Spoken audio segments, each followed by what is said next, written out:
Morning. Almost afternoon.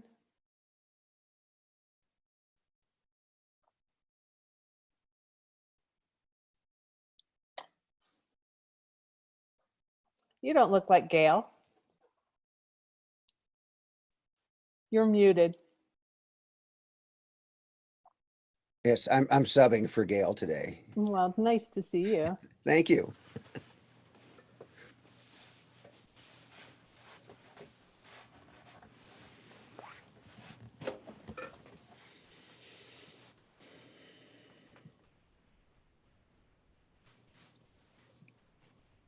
We can rename you. Oh, it actually says Gail on there. I Wow, changed I'm you. Oh, you changed me. Thank you. Updated you. Okay. Huh. All right. You look good as Gail, though. Well, yeah.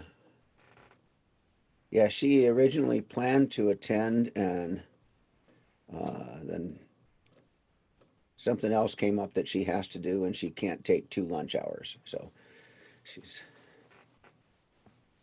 but I wanted to participate in this anyway. So, Hey Kyle, hello, how are your you? songs have been fabulous. Oh, It's thank such a you. highlight of our day to see what's Kyle doing. All But right. I wanted to thank you. Well, you're welcome. Thank you for saying that. Yeah, I'll be posting another one right after this meeting. So, yeah. I can't wait. Yeah, that's been a lot of fun. It's been very therapeutic.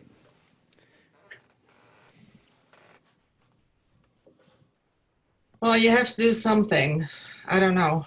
There is also, I think, days when it's okay to feel utterly unmotivated and remind yourself that it's okay. But it's fun to see the different creative ways that people are expressing themselves. Yeah, it is. Wendy, how many people did you have attend yesterday? What was the final count?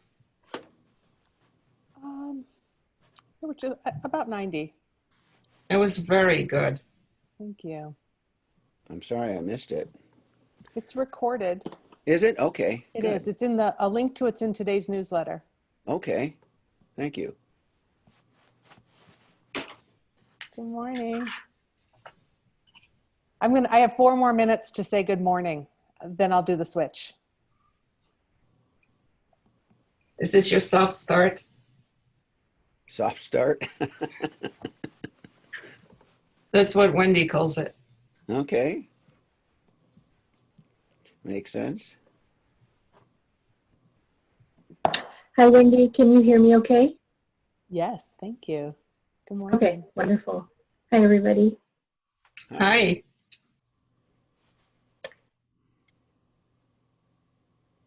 I'll be right back.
we probably won't start until a minute or two after noon. So we'll give people a chance. Our custom has become a soft opening and a hard close. So we will end exactly on time, but we might give people a few extra minutes to get signed in to the technology. Okay, that makes sense. Hi, Wendy. Hi, Anne. How are you today? Great. You got a good sunny window. I like it when you sit there. Well, I know this is where I sit to read. I have a footstool here too. This is where Perfect. I read. Except it's not Footstool sunny seems the today. height of luxury. Yes. Yes, yes.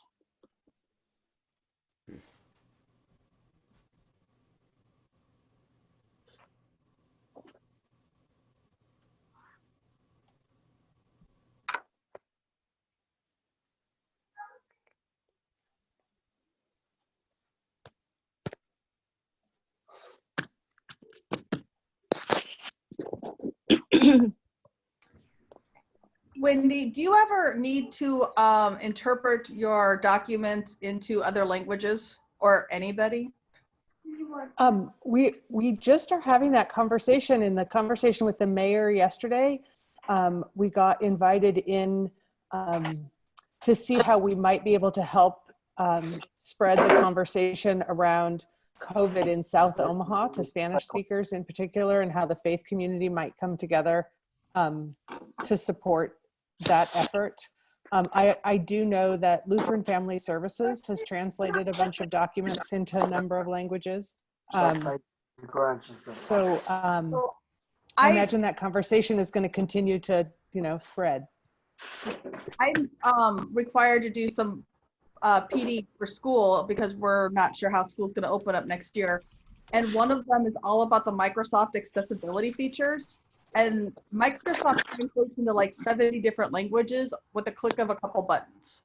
Wow. Not necessarily exact. Like it's a dear, one of the examples was like, I think it was Standing Bear School. So dear Standing Bear families. Well, its translation into Spanish was literally dear bears who stand families. So but you got to read it have somebody who understands the language read it just to fix those little grammatical things. But Microsoft has tons of accessibility features built into it that I didn't know about until the last 45 minutes. Wow, how exciting. We'll have to keep in conversation about that. Okay, Naomi, shout out. How exciting to have you join us. Long time no see. Hey, Introduce us to who's with you. this is, you want to say your name? This is my son, Ari. Hi, welcome.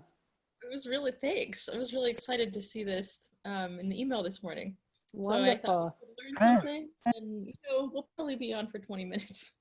You take your time. Thanks. Come Good to go. see you guys. Good to Bonnie, see you all. this doesn't count as your connection with your grandma today, right? Oh no, we have plans. I think she just joined us too. Oh, did she good? Yes.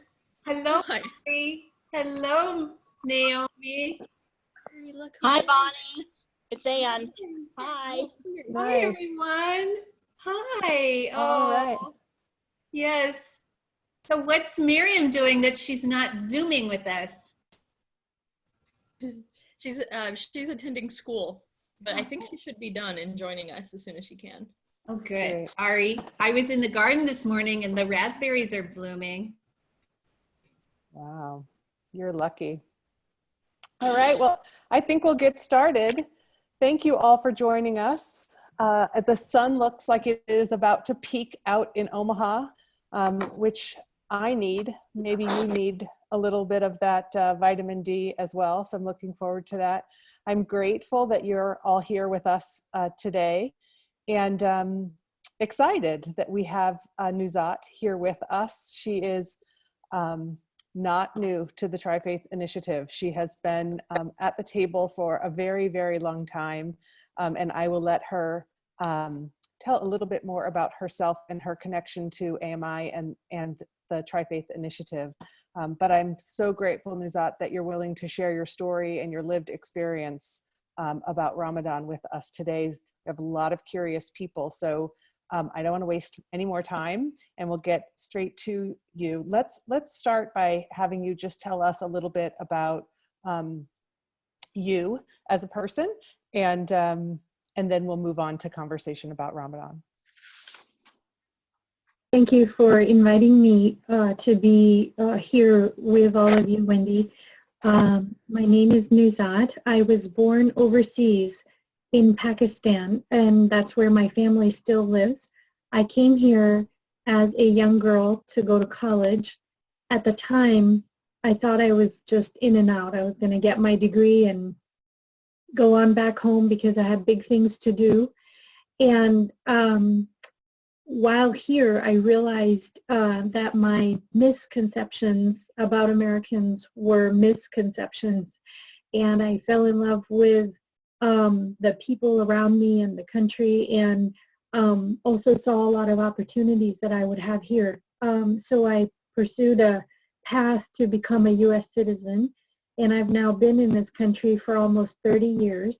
I'm married. I have a young child, gainfully employed, and I have actually spent more of my life in Omaha at this point than I have anywhere else in the world. So when someone asks me where I'm from, my answer is Omaha, and people are like, no, where are you really from? And so I want to insist to them that, no, I'm really from Omaha. I've always been interested in matters of faith, in part because of my upbringing. My father is Sunni. My mother has passed away. She was Shia. And so in my home, I had two denominations of the Muslim faith. And partly that caused me to kind of explore, but what is really the essence of the faith, because I didn't want to feel like I was choosing between my mother and my father. So trying to distill down sort of what is the core of it. And I also had the privilege to grow up in Thailand, which is a Buddhist country. I moved there when I was 5 years old. And so there I am, a Muslim, with two different Muslim faiths within my home, but surrounded by Buddhism and people of the Buddhist faith and Buddhist holidays and Buddhist friends. And then I was enrolled in an international school where I met people from all over the world. So we had people, typically their parents might have been, say they worked for the embassy, or they worked for a multinational company, or they were on some kind of mission type of work. So I met, Jews whose parents were like the military attaché to the Israeli embassy. I met Baptists who were missionaries in Thailand. I met Hindus who had, left India looking for greater opportunity, and of course many Muslims and Christians and so on. So I grew up in this sort of very complex environment, and I think that just sort of naturally created this curiosity about faith and what does it mean and how do people live, and I had the privilege to have friends of all kinds of faiths. So it was such a thrill for me to be living in Omaha and learn about the Tri-Faith Initiative as it was getting off the ground almost 15 years ago now. And I'm grateful to have been invited to join the board. I don't remember the exact date. I believe it was maybe 2008 or 2009 that I first joined the board of the Tri-Faith Initiative. And those were the days when we had nothing but a dream. We had no building. We really didn't have many people. We didn't have any donors, and not a whole lot of programs, just ideas and conversation. And so from those heady days, we now have, of course, much more formal organizations, and it's just been such a joy to have been part of this journey. So I'm very grateful to be here. I do serve on the board of the American Muslim Institute, which is one of the founding members of the Tri-Faith Initiative, and also the Tri-Faith Initiative itself, which is, of course, a separate organization. So that, I think, gives me a little bit of a unique perspective in being hyper-focused within one community, and then coming to the Tri-Faith board conversations and being focused much more sort of outward and how do we connect across communities.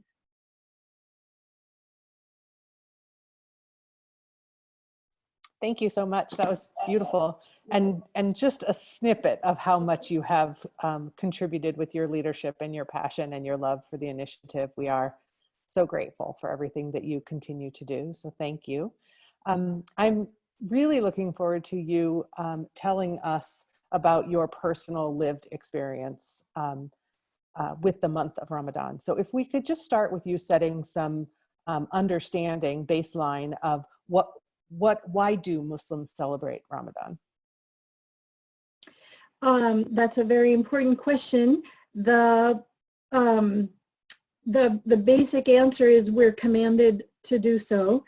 To be a Muslim, there are 5 pillars. I consider these pillars like the shoulds, in that there are a lot of things that are highly recommended, but there's few things that really rise to that level of what you must do. And so one of those is to give witness that there's one and only one God, and Muhammad is a prophet of God. Another is to say your prayers 5 times a day. A third is to make a pilgrimage to Mecca once in your lifetime. A fourth is to give, a fourth is to fast, and the 5th is to give alms or give charity. And so these are the 5 pillars of Islam. They rank highest above, anything else. And so, and the Quran itself says, O you who believe, fasting is prescribed for you as it was prescribed to those before you, that you may develop God consciousness. And so, it sort of, that's the easy answer, is it says in the Quran that you should. But yet, there are many Muslims who then may have reasons to not fast. For example, my father is diabetic, and he fasted as long as he could, but he reached an age and a stage of his diabetes where it became very difficult for him. So there are options for people that kind of fall into those categories. Pregnancy isn't specifically accepted, but when I was pregnant with my child, I just decided I was not going to fast, and most pregnant women make that choice. And so there are other options that you can exercise, but the basic answer to why do Muslims celebrate Ramadan is because it has been prescribed for us. Ramadan also is a month when the Quran was, the last verses of the Quran were revealed. And so it's sort of maybe that's a coincidence, but so there's one night, and the specific night is somewhat mystical. So we know it's in the last 10 days of Ramadan, and there's sort of generally accepted that it's on an odd numbered night, so it might be the 23rd or the 25th or the 27th or the 29th of Ramadan.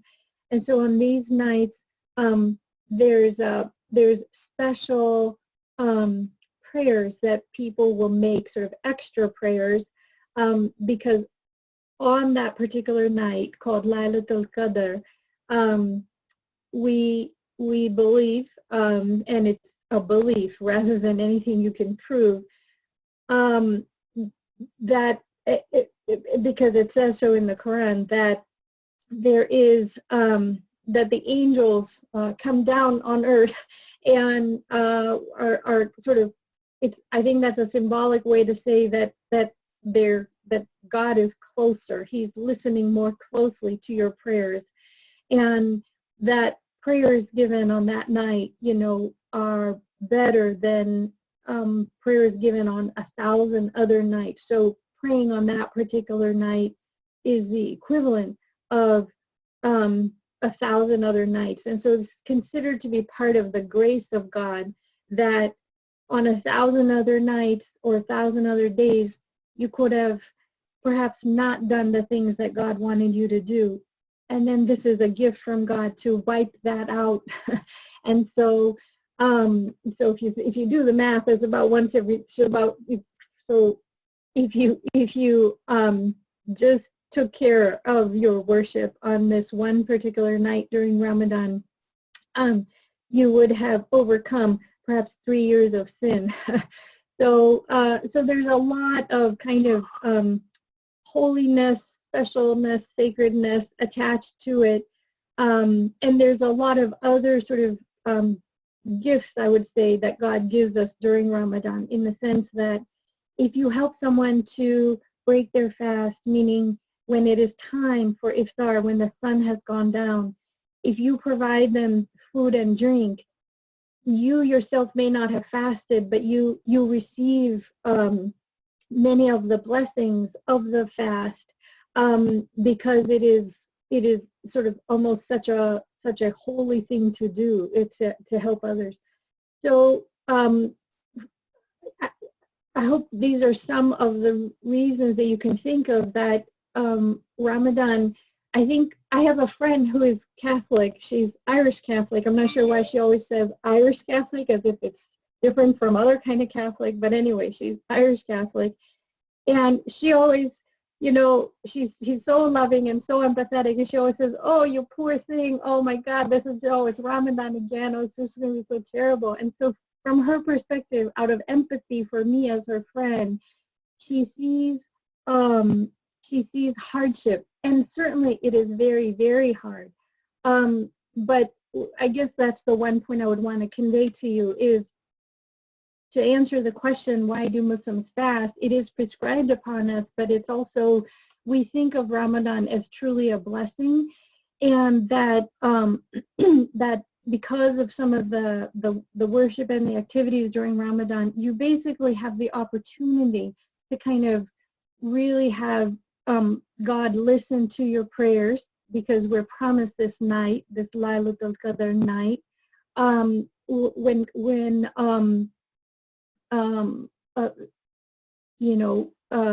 it's a night of blessings. You're promised, other blessings for helping each other. You give to charity as well, and your charity during Ramadan in particular. I always find myself giving much more freely during Ramadan than any other time, perhaps because sort of that pain of hunger and that sense of how privileged I am is much sharper during Ramadan. Thank you. I'm curious. I learned about this special night just this year. That was something new that came into my understanding. And so it was Tuesday. And how do you know which of the nights it ends up being? So it's it's more just, it's become custom to observe it on the 27th of Ramadan. And when we say 27th, we don't mean the day of the 27th. So our day begins at sunset the night before. So the 27th night is actually, let's see, once the sun has set, we believe the night has started. So it's the evening of the 26th day. That's the night of the 27th. So that's become the custom. Although there are people, who will sort of do these special prayers even on the 25th and even on the 29th. Will you tell us about a typical day and fasting, and kind of how the fasting works in general? It's traditional to wake up for the breakfast, which is called suhoor, which just means dawn. And the timing of that is about 1.5 hours before sunrise. And when I say that's the timing, I mean that's when you stop eating. So These days, sunrise is around 6 o'clock.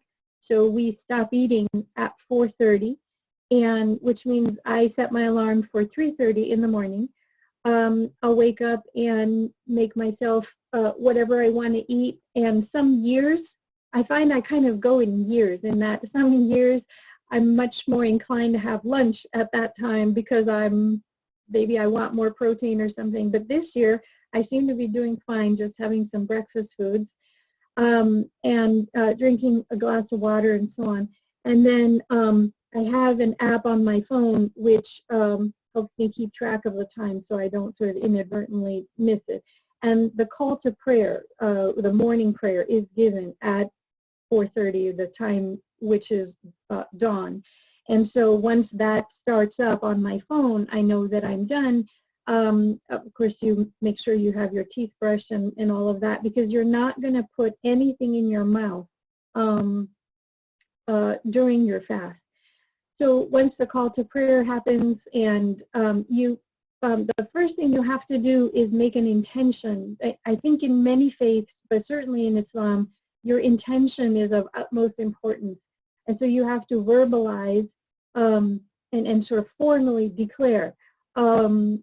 Very simply, you just say, to God that I intend to fast today, and I ask for your help and your blessing for me to get through this day, and I ask for you to accept my fast as proper. Having said that, then you perform the ablution, which is the quick sort of washing of your nose and face and hands and arms, then do your morning prayer, which typically takes about 5 minutes. So at that point, it's about 5:45 maybe. And so there you are, wide awake, you've eaten, and you've prayed. And so you have two options, one of which is you can start your day, and the other option is you can try to go back to sleep. And it's such an odd time because you haven't really had a full night's sleep. But yet many times I'll lie down and it's very hard to sleep on a full belly, and you just can't, fall. So a lot of times what happens to me is I may read a little bit, I may do some work, may just take care of organizing things in my room or whatever. And generally around 6:30 in the morning, I'll finally start to sort of droop a little bit. So it's been one of the privileges of this pandemic that when I start to droop, I actually can go ahead and take a nap, because in other years, I might just take a nap perhaps for 30 minutes or 35 minutes, and then I have to rush to get up and get dressed for work and get my son dressed for work and, sort of bustle about my day. And that causes kind of an extra hardship, because then you will sort of have sleep deprivation on top of everything else that's happening. Certainly many times I'll have headaches and all of that. And if you're living in a Muslim country, like in Pakistan or in the United Arab Emirates or wherever you may be, usually during Ramadan, they'll curtail office hours to give you a break around 2 p.m. because a lot of people go home and take a nap. In the United States, that's not been easy to do unless you have a very willing employer, which has been rare for people. So actually, in the days of the pandemic, I've been lucky in that I'm able to actually go back to sleep, and I just sort of book my meetings for later in the day and make up the time since I don't take a lunch hour, since I'm not eating during Ramadan, then I don't have to worry about that. So that makes up 1 hour that I can use for sleeping. And my employer has been flexible that I can just work later in the evening, and so have caught up on my sleep. But anyway, once you've taken care of your sleep or whatever time you've decided to start your day, the experience is something that is hard to describe. I will put it this way. Most of the rest of the year, I feel like the day is so short, and I can't believe when it's time to go to bed at night because I haven't done all the things that I wanted to do, and the day just went by so fast. Well, I will tell you, when I'm fasting, the day is very long. It is very long. I look at the clock and I'm like, oh, it's not even noon yet. I'll look at the clock again. Oh, it's only been an hour since I last looked at the clock. And I think there's both a perception and a reality to it. The reality is we really spend a lot of time planning food, warming up food, cooking food, eating the food, cleaning up after food, and so on. And that may be not only a meal, but perhaps even a snack and so on. And when you don't have that during your day, and then you also don't have a structure to your day, meaning sort of just this long day, not broken up by, oh, it's 10 o'clock, I'm going to have my morning coffee. Oh, it's noon, I'm going to have my afternoon lunch. You don't have that structure. And so both you've saved the time, and from the activities around cooking, you don't have that structure, and you truly are waiting. Your watched pot just is not boiling. You're waiting and waiting and waiting for the day to pass. So my experience of fasting and how it works for me is I become somewhat hyper productive because there's only one way to get through the hunger pangs for me, and that is, okay, let me just do stuff. And so I throw myself into doing things and getting things done. My house is generally cleaner during Ramadan. My things are more put away. There's just more that I've done. And of course, the hunger pangs kind of throughout the day just remind you, right, of what you're doing and kind of call you back to God. And that's like I say, the Quran says, your fasting is prescribed that you may develop God consciousness. So the hunger pangs and the thirst, and if you're a smoker, which I'm not, but certainly you can't smoke and you can't, all of those things would just remind you over and over. You sort of come back to God, and I find myself having a lot more conversations with God, and just I don't need to be reminded to be grateful, because the gratitude just pours from my heart to say, yeah, I'm just so privileged that all I am doing is really waiting for sunset, and I can open my fridge and I have all manner of wonderful things to eat. And of course, you realize that for so many people, this is not extraordinary to not be able to eat during the day. Perhaps they only have 1 or 2 meals, or perhaps they don't have a refrigerator, and all of those other things. So it's really an extraordinary experience throughout your day. You will, if you try it, it will not just be a physical experience for you. I think the physical part is most visible, but your brain will throw up all kinds of things that you'll have to deal with.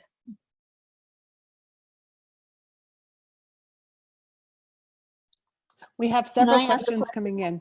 I have a question. Sure, go ahead, Anne. No, I couldn't get the hands up thing. Do you fast every day? 2 questions. Do you fast every day? And then you said that you can eat, is it at sundown then? Okay, that's what I needed to know. Yes, Ramadan is the name of a month. And so the month is 30 days. It's a lunar month, so it may be 29 days, depending on the moon cycle, but often it's 30 days. And so, yes, fasting is prescribed for 30 days of the month. On the 3rd day, I had to take a break this year because the first day I had a light headache. The second day I had a splitting headache. And by the time I woke up on the 3rd day, like it was too much. So I think some of that was probably caffeine withdrawal, because some people, like I say, you're trying to balance your sleep and your food and all of the things you do. And so for me, that sleep is important. I know that if I don't get enough, I'm not going to be able to really function very well. So I gave up caffeine. But what I should have done is most of the time you give it up a few days ahead of time to sort of go through that withdrawal period. So by the time you hit Ramadan, you're okay. This year I tried to, but it's a long story. I won't share that. So I couldn't. Sounds silly, but just trust me on that. Anyway, so the third day, oh my gosh, I had this terrible headache. So I did not fast that third day.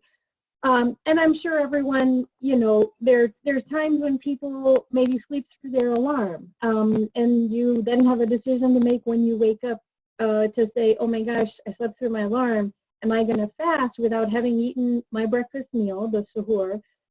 Because you don't have to have woken up for breakfast. I have a sister, and she prefers that. She prefers to just sleep through the night and then just eat the one meal at sundown.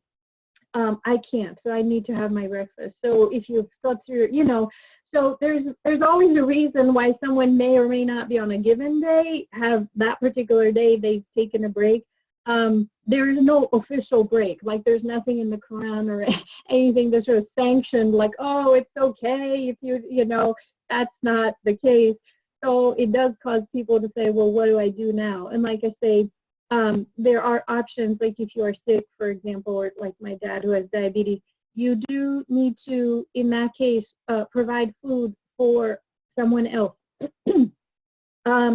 And it's not just sort of like, oh, well, I'll just donate a can of beans and that'll make up for it. So the requirement is that if you eat lobster, then you need to provide lobster for someone.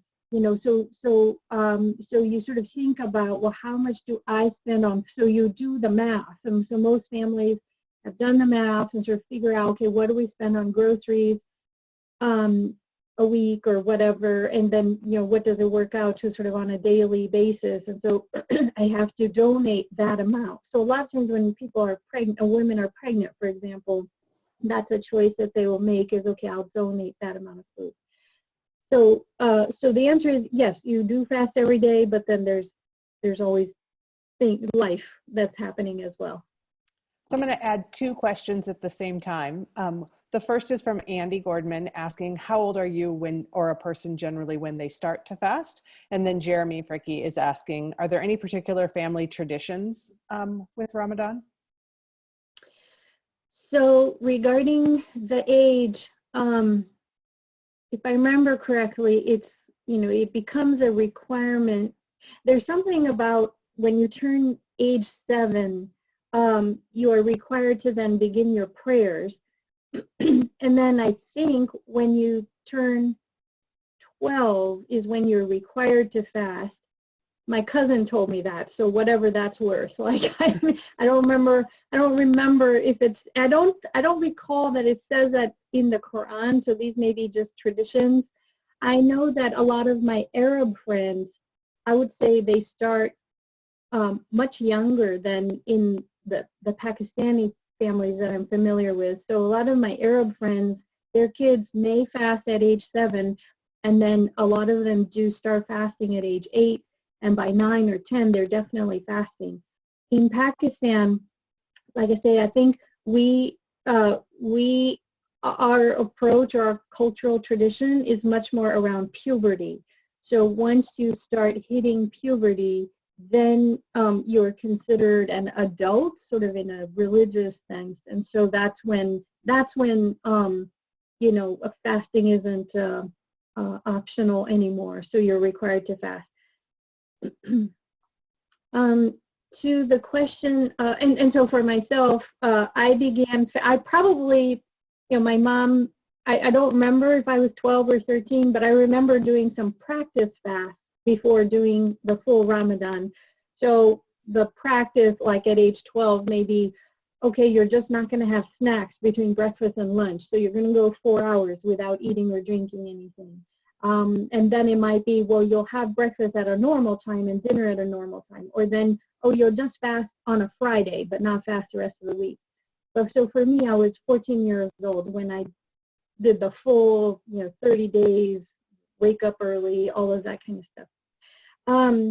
Around the special traditions, there are some families that make a big deal of it, but we often, there's people that say these are sort of copycat kind of things because we look in the Christian faith, and you have people that have, say, a big confirmation party and so on. On the Jewish faith, you have your bar or bat mitzvahs, and we don't necessarily have a ceremony or celebration in that same manner. So there are families that have started to make a big deal of a child's first fast, for example, or maybe when you've completed reading the Quran, because that is also a big emphasis during Ramadan. It's a 30-day month, and the Quran has 30 chapters. So there's people that will sort of pace themselves to say, well, I'm going to start at the beginning and finish reading the Quran. But these are, I think, more cultural and more about your family. Otherwise, I can't think of like that there's a uniform, special tradition around Ramadan, except of course for Eid. When Ramadan ends, I think there's uniformity in the celebration. And so one of the questions related to that are those Ramadan activities held at the mosque or are all held in people's homes? And then a question that goes with that is, how has that been changed in light of COVID? So because, for example, like I said, there's a lot of grace in helping provide the food and drink for others to break their fast. Ramadan is actually a very social time for us. So people will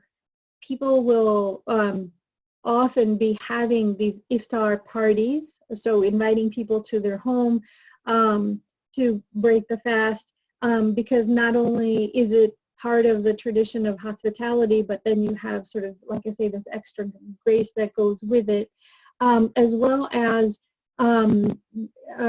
again, in Muslim countries like Pakistan, for example, families will cook food and send it to the mosque, because there are a lot of people that will show up at the mosque for whatever reason. Maybe they just want to be there, which is fine, or maybe their family is in a different village or different city far away, and they've come to this place to seek employment or whatever.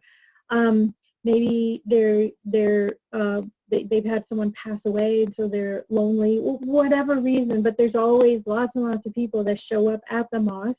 And so the mosques are kind of spread out through neighborhoods, and so they'll just send food. I remember my mom cooking like lots of biryani and, chicken curry and whatever else, and just sending it to the mosque in the evenings, even though we had our iftar at home.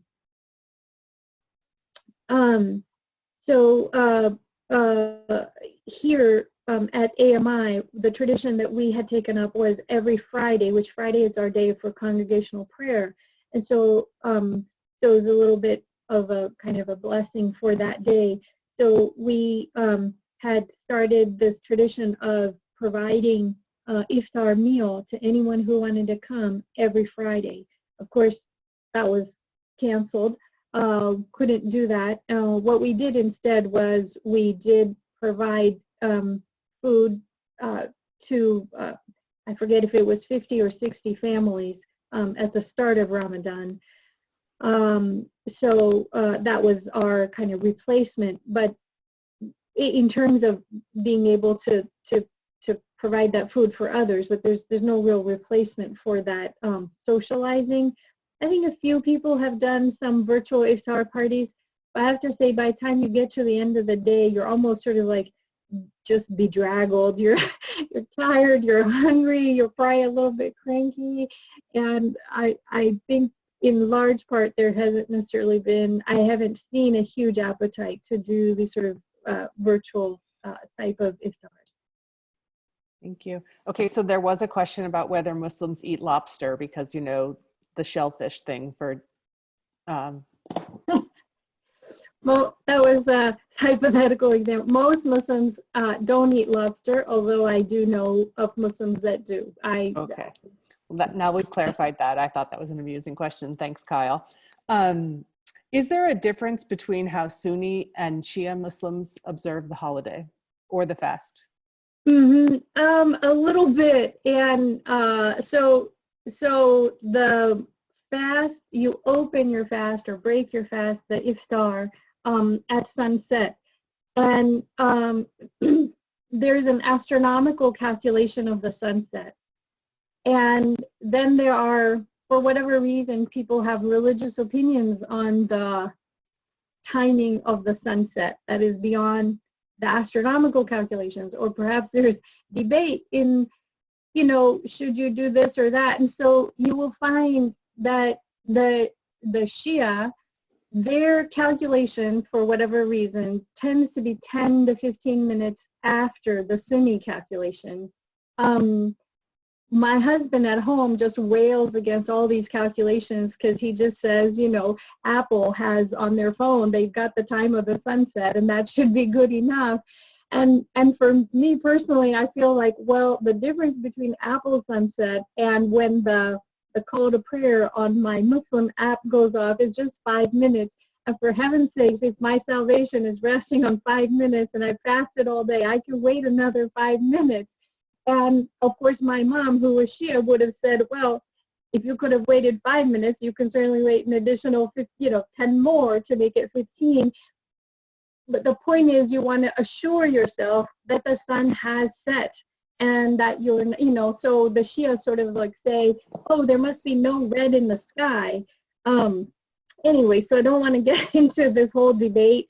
And also, I think there's some family traditions that may vary. So I've seen the Arab families, as soon as the call to prayer goes off, they're in a rush to just put something in their mouth, because that's the other part of it is, you know, God is not looking for your sacrifice, because it's weird. Like, I'll be hungry all day, I can't wait, and then the time comes and I'm kind of like, well, I'm just not really that hungry anymore. And sometimes I'm like, oh, I don't know that I just want to eat a lot.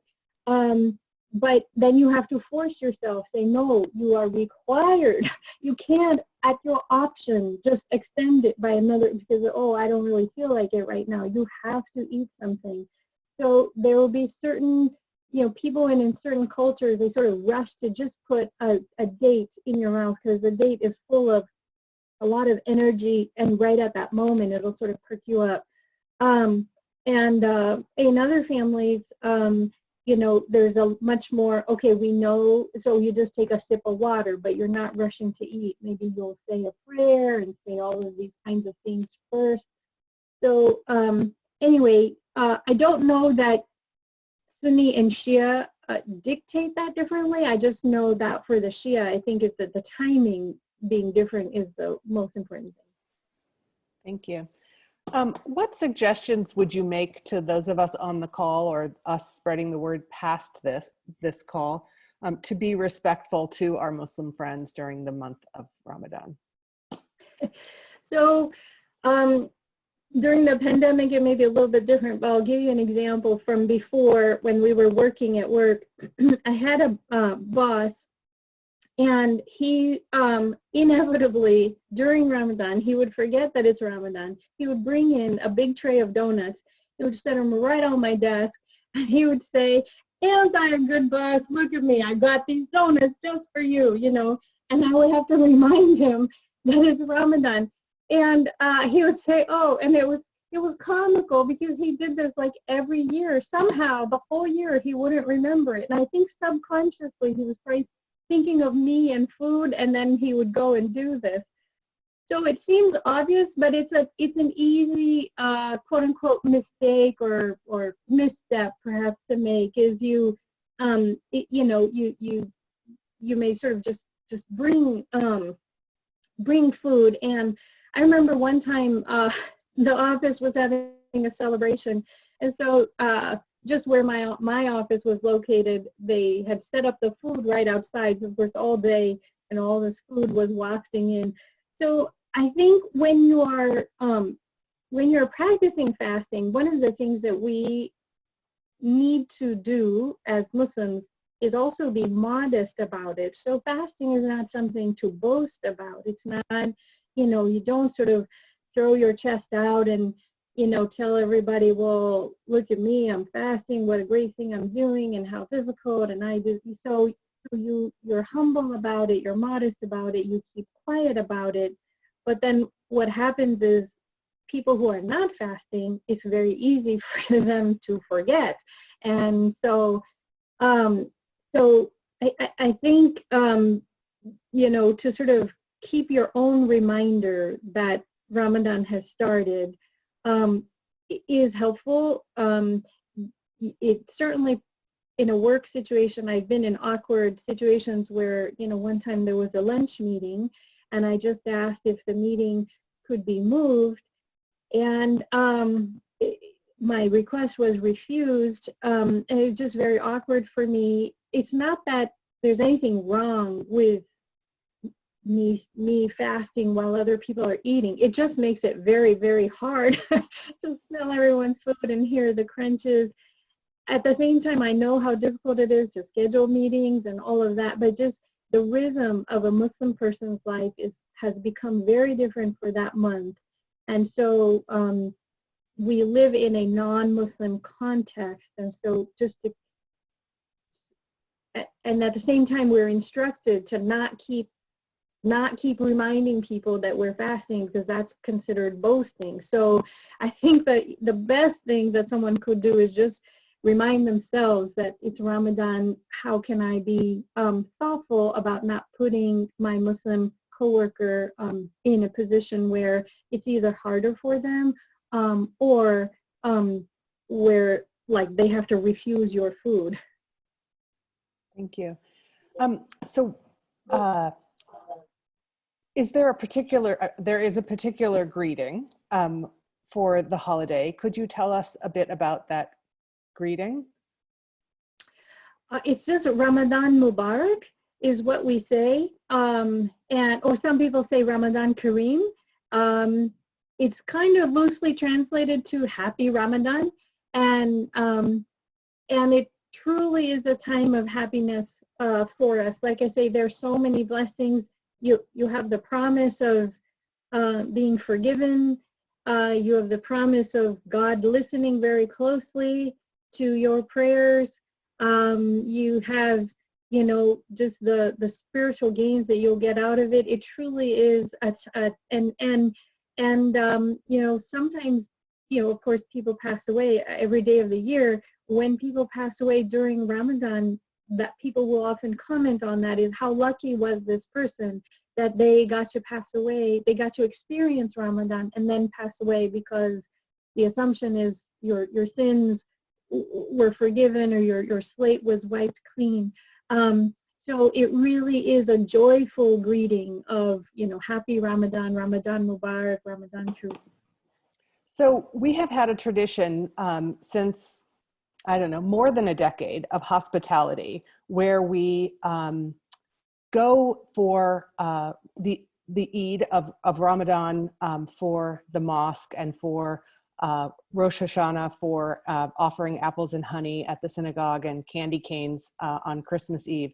And because of COVID, we are not able to offer that gesture of hospitality to the AMI community. So I'm wondering if you might all be willing to unmute yourselves as well as add video.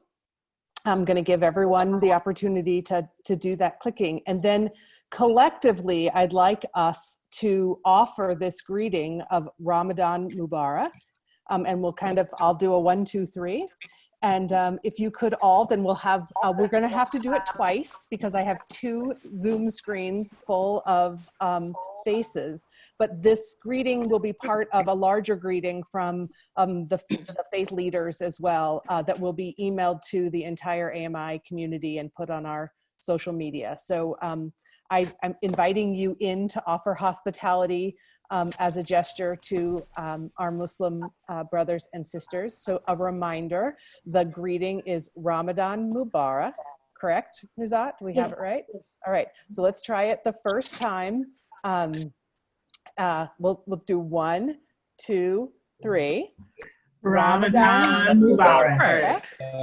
All right, let's do it one more time. Ready? 1, 2, 3. Ramadan Mubarak. Beautiful. We will capture that and add that to the video, unless we have some technical difficulties, which happens. But thank you all for adding that little special piece. Sierra changed her hair color overnight. I did. It happens a Wow, lot. that's fun. Oh my gosh. Thank you. Sorry, that's I got fun. distracted. That was That's exciting. yellow, right? All that Yeah, yellow. it's It's for yellow. celebrating our success with Omaha Gives. We raised over Yes. $17,000 yesterday. Thank you all for your generosity. And Omaha Gives raised $8.5 million yesterday. And last year was 6.4. So wow, this is a reason why Tri-Faith can happen in Omaha, right? Because we show up. So incredibly exciting. I do have one last little piece that I'd love to visit with you about. Tomorrow, Tri-Faith is hosting a day called Feel the Fast. And our idea is that in the era of COVID, hunger is a deadly enemy, and that we might all want to consider what a day without food might mean and learn from the Muslims' fast this Ramadan. And we invite you to consider joining us. And again, this could be in all the kinds of iterations that Nuzhat said. So if it means no snacks between breakfast and lunch, or that you give up a cup of coffee, or that you choose to observe the fast from 4:24 to 8:29, you know, that the parameters are to be set by you or not. But what other considerations might you give as advice to us, Nuzhat, in considering a day of fast? So while fasting, like I say, has these visceral elements of no food and no drink, it also has very much a spiritual element of charity associated with it.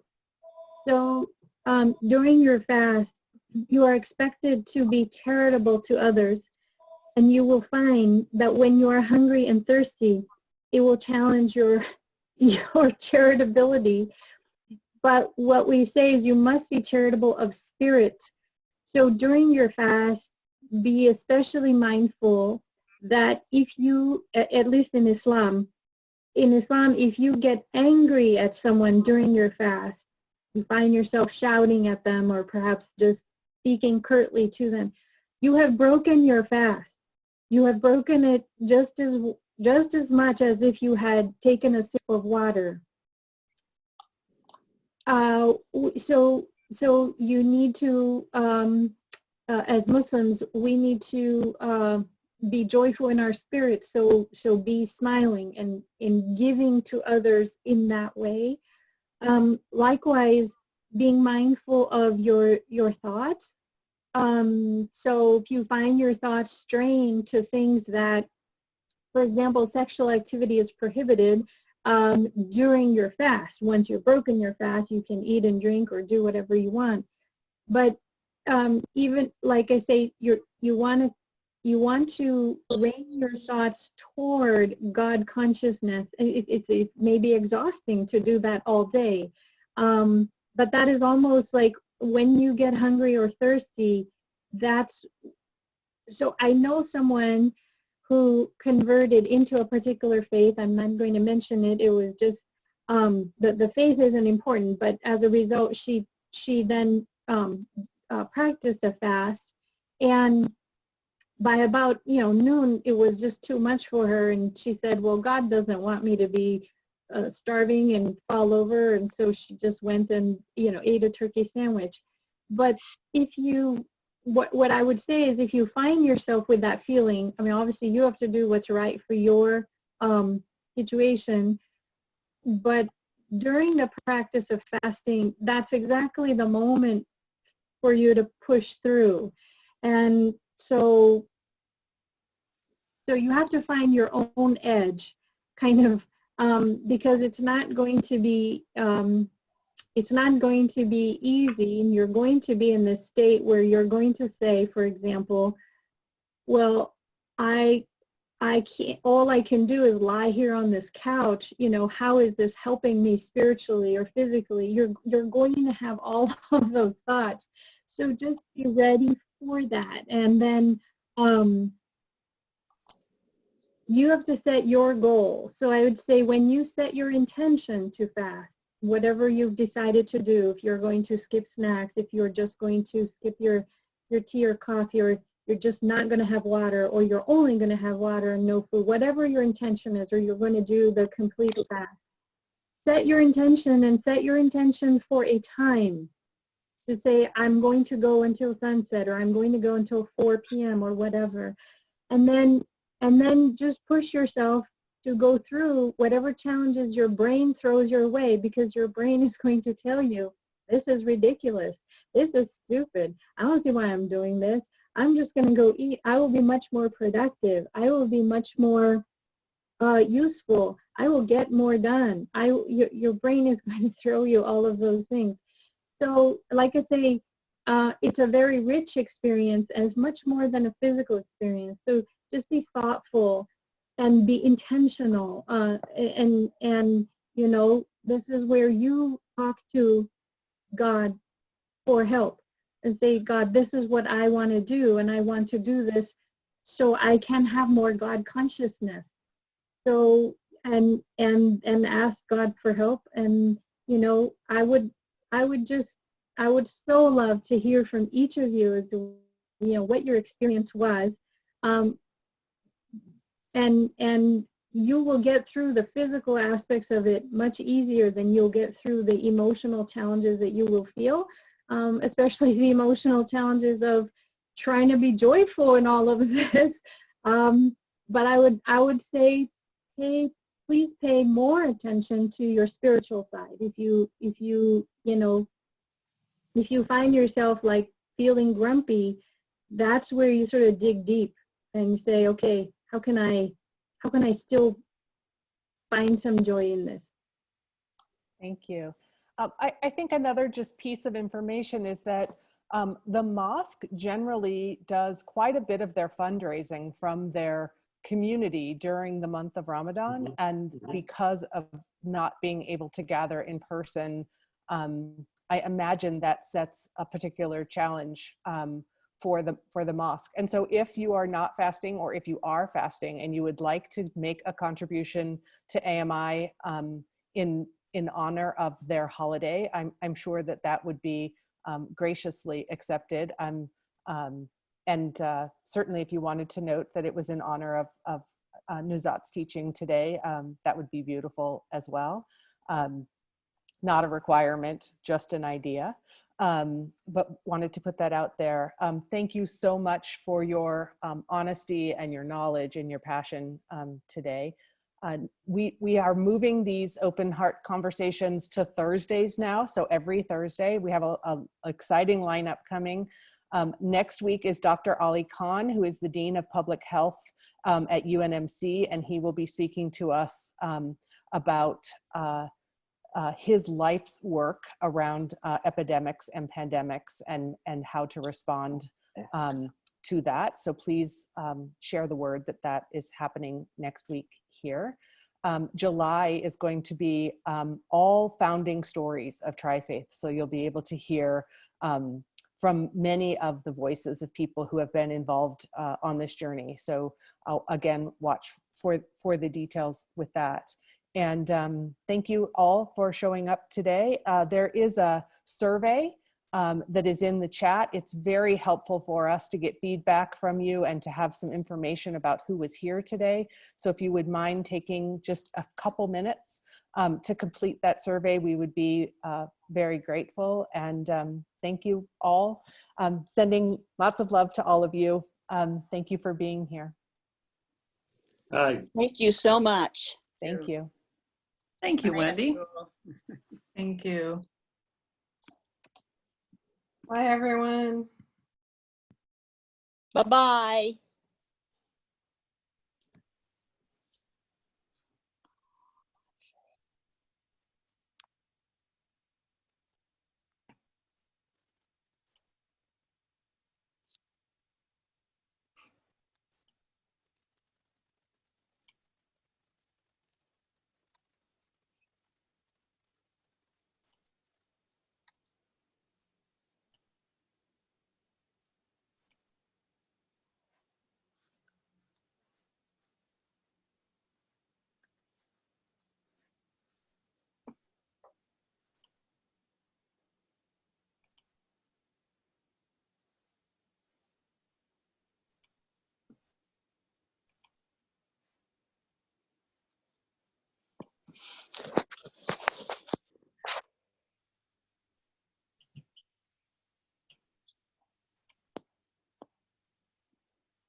you.